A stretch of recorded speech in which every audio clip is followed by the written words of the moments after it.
What's up, guys? Welcome back to Newswave. So we saw the Treehouse take place. It's taken place over the past 2 days. Last day is today. Seems to be an indie day, but they've made quite a few announcements. They've showed gameplay for different games. Astral Chain, by the way, looks awesome. But then they talked a bit about Pokemon, and something they said actually really made the Pokemon community mad who was behind the game, to the point now where I'm not even kidding, they're calling for the game's delay. Yeah, we're gonna talk about what's happening right now in the Pokemon community around that. Also, Atari put out their pricing at GameStop because they are gonna be selling in GameStop, and you're gonna wanna see this one. As always, guys, if you enjoy these videos, make sure you hit the like button. It really helps out, and get subscribed as we go forward with E3 gaming news every weekday morning, 8 a.m. Eastern time right here. We're actually gonna start today with Bayonetta 3. Now, you may have realized by now, there wasn't any Bayonetta 3 at E3, and that actually had some people a bit concerned about the game. Every time I think there's a big event and we don't see Bayonetta 3, we're generally concerned about it, right? That's the thing. But it looks like everything is at least going well, according to Platinum Games. They actually sat down with an interview where they talked about the game, saying just because you don't see it doesn't mean things aren't going well in development. And here's the reason, the biggest reason that they're not showing Bayonetta 3 yet is because they want to sell Astral Chain. I mentioned it earlier with the gameplay looking good. It does look good. It looks like a game that should sell, but the moment they really start talking about Bayonetta 3, they're probably concerned that that could overshadow Astral Chain. I think that's fair. I think that's a good idea to step back and say, hey, guys, keep it on Astral Chain. It's coming out in August. I think as soon as Astral Chain comes out, the next big event, the next direct or whatever, whether it's in like the fall or holiday or something, we'll probably see Bayonetta right away. I really think we're to that point. So that's the biggest thing. Just because we don't see it, like they say, doesn't mean that the development's not going well. It just means they want to sell their new IP, right? This new IP that's being created and out there in collaboration with Nintendo and everything, not necessarily sell the third entry in a series that's already fairly popular. Also, Final Fantasy VIII is out later this year. It's insane that it's coming out, by the way, because we all thought the source code and everything was lost. Apparently it's not. I still want to find out about the story behind that and how they found it or what they did to make it happen. But it is coming out. It's coming out on like all platforms. Here's the interesting thing though. GameFly has actually listed something on their website for Final Fantasy VIII, which is very weird because the reason they would list something is if there was a physical copy of a game. In fact, GameFly is actually one of the best places to get leaked info from. They always leak everything. So would we get a Final Fantasy VIII on a cartridge or disc? I hope so. I actually want Final Fantasy VII on a cartridge. I think that would be awesome for the Switch, but seeing Final Fantasy VIII come out as a physical release would be amazing. Think about us now looking at it and wanting to buy a physical copy of Final Fantasy VIII in 2019. That is absolutely insane, but I really want that to happen. Also, I would like there to be a manual and everything, like really dress this release up, Square. I mean, it's anniversary and everything. Let make it look really, really cool and put it out there. I mean, I wouldn't fight a collector's edition either. I'm just saying. Also, I'll talk about Kickstarters and indie games from time to time on Newswave, and I'm kind of careful with them. I pick them out here and there, but there's one that I talked about a while ago before they even went into Kickstarter. It was like an idea and a game they put out there. It's called Skatebird. That's right. What you're seeing is a bird on a skateboard. Yeah, I mean, we have to play it, right? That's a thing. But it was on the Kinda Funny Games showcase, which I was actually pretty happy to see it there. And after that, their funding goal, they smashed it. So it appears to be funded completely, about $25,000, $26,000 last time I checked, and it is happening. They are putting it out there. It's currently on PC, so Mac, Linux, Steam, I guess, is what it's going to. All those platforms, although I say Steam, but we saw what happened with something like Shenmue, so I guess a little bit of advice to them. Don't go to the Epic Game Store even though it looks really good because you're going to make your backers really mad.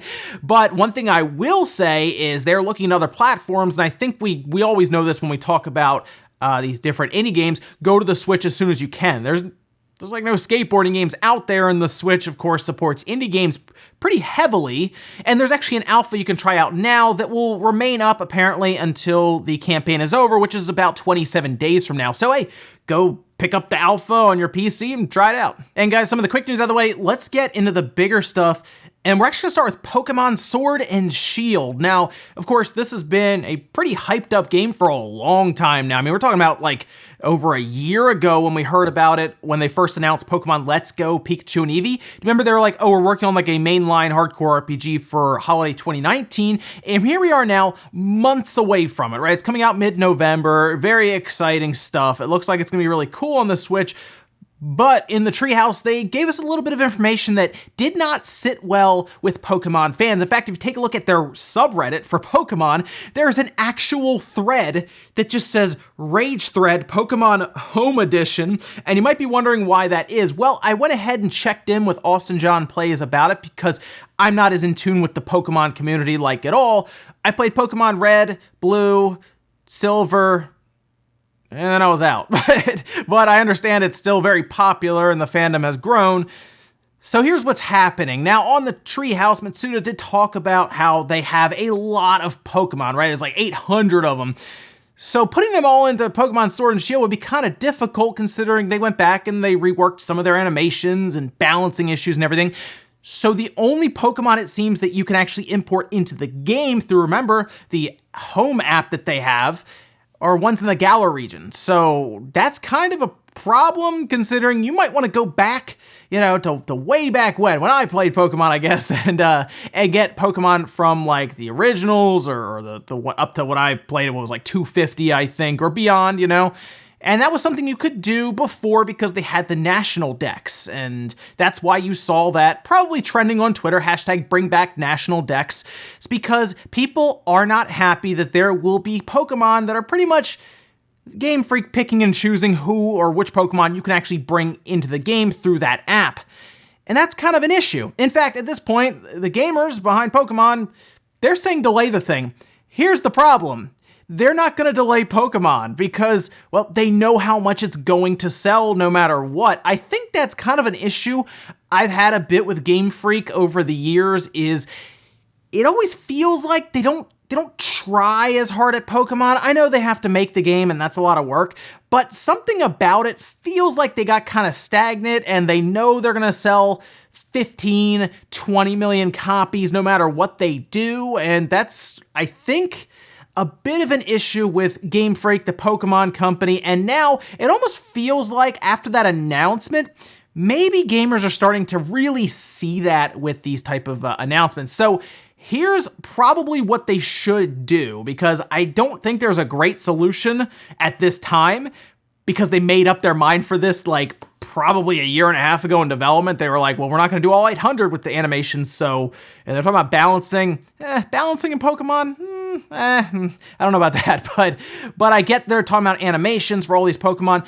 I would have probably hired a bunch of people and gotten it done considering how much money you're going to make, but you need to lay out a roadmap and you need to do it soon. Like if you are going to eventually have people able to bring all these Pokemon in, you have to let them know that there are going to be updates coming post-launch. And like we've seen roadmaps before and we make fun of them, but in this case, it is actually legitimately needed here because they're not going to delay it, but they need to let the fans know that they will update so that you can bring in Pokemon. And hey, if that means that every like few months they're like, hey, these 40 Pokemon can now come into the game, that's kind of what has to happen, I think. Also, we've been like through this before with Super Mario Maker 2, and I know this seems like a bigger ask than, hey, put online multiplayer in with your friends, but I think these different companies should be told legitimate criticism when it comes to these games because you are the paying customer. So if you want to let them know in a very respectful manner, by the way, that you want all the Pokemon in the game, you should let them know. Next up, let's talk about the Atari VCS because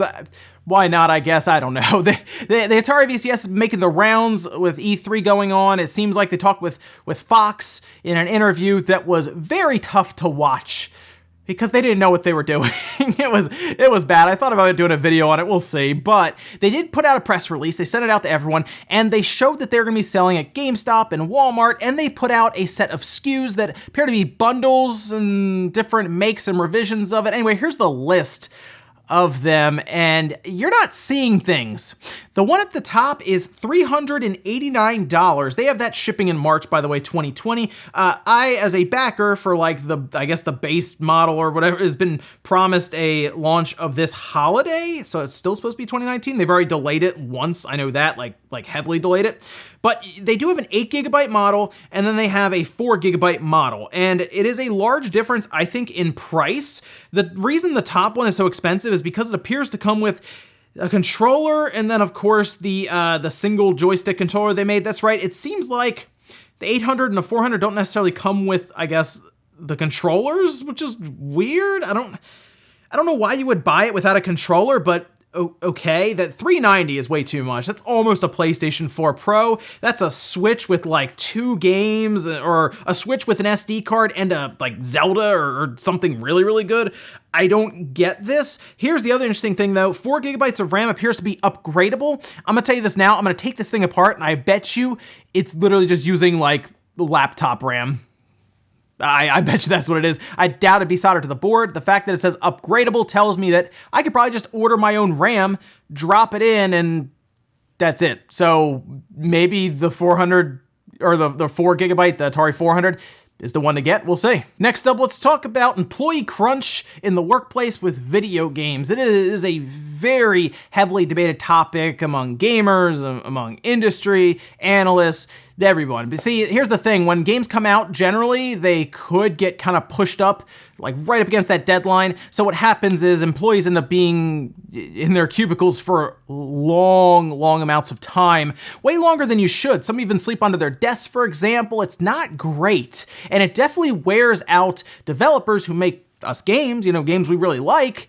And it's almost like they would have to retire early, or it's a lifestyle they could not keep up. In fact, I noticed when I was watching Raising Kratos, there were scenes where people were talking about just like missing family events, missing T-ball with their kids. There was one odd interview where the lady didn't want to talk about her home life. It was little things that you could really see in there. And here's the thing, Nintendo seems to be pretty aware of crunch. In fact, the reason that Animal Crossing appears to be delayed is because they don't want to lean into crunch. This was actually an interview with Doug Bowser, of course, President of Nintendo America, saying, "The crunch point is an interesting one. For us, one of our key tenets is that we bring smiles to people's faces, and we talk about that all the time. It's our vision, or our mission, I should say. For us, that applies to our own employees. We need to make sure that our employees have good work-life balance. One of those examples is we will not bring a game to market before it's ready."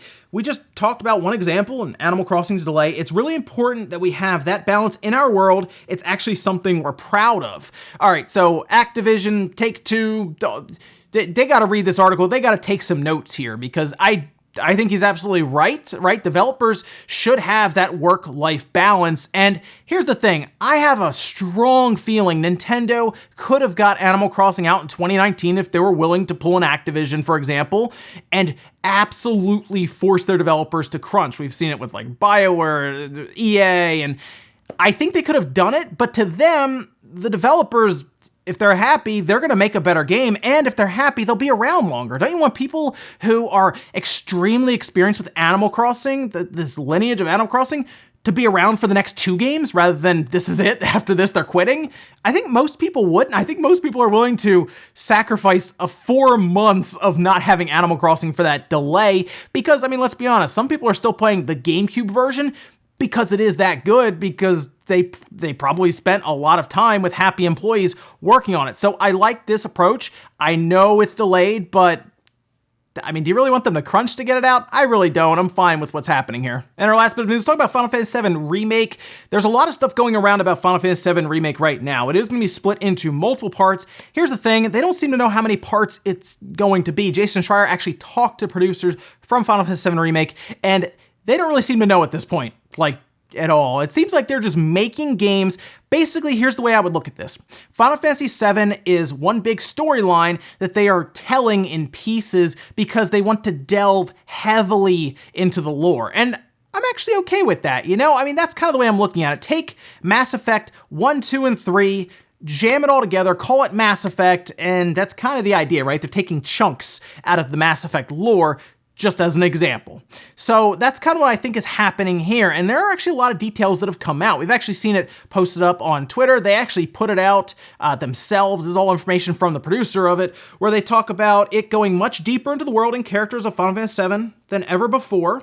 It's a huge volume of work and data to reimagine this world. Each game in the project will have a volume of content comparable to a standalone Final Fantasy.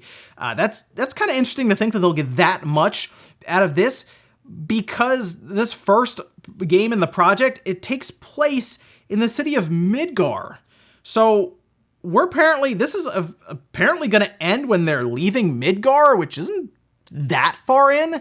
I'm going to be curious how they are going to make that one full Final Fantasy game. I assume events that take place are going to be stretched out. Maybe extra bosses are added, extra parts of it. Like, there's some really cool stuff they could do here. And I know people want it all at once, but if they can actually expand on the Final Fantasy VII lore, that could actually be pretty cool. And of course, don't worry if you want to wait. I'm sure Final Fantasy VII will come out as one big complete edition you can buy like 8 years from now. And we'll finish up with our comment of the day, as you're seeing here. This is from Yusei255, saying a little bit of extra news. Banjo-Kazooie for Nintendo Switch gets listed by Amazon Germany. And you're actually very, very correct there. But here's the thing. I've seen these listings before, and sometimes they tend to be speculation at times on Amazon's part. Would I like to see a straight up Banjo-Kazooie game on the Switch?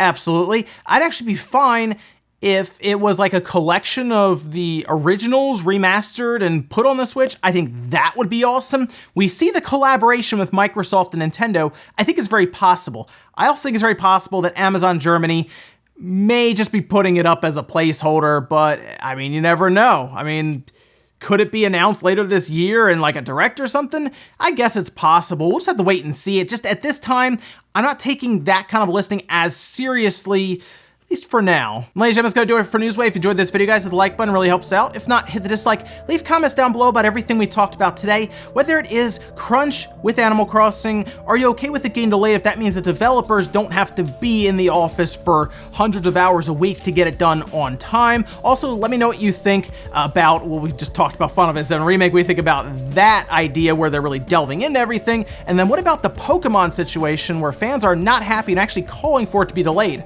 Thanks guys for watching, and I'll see you next time.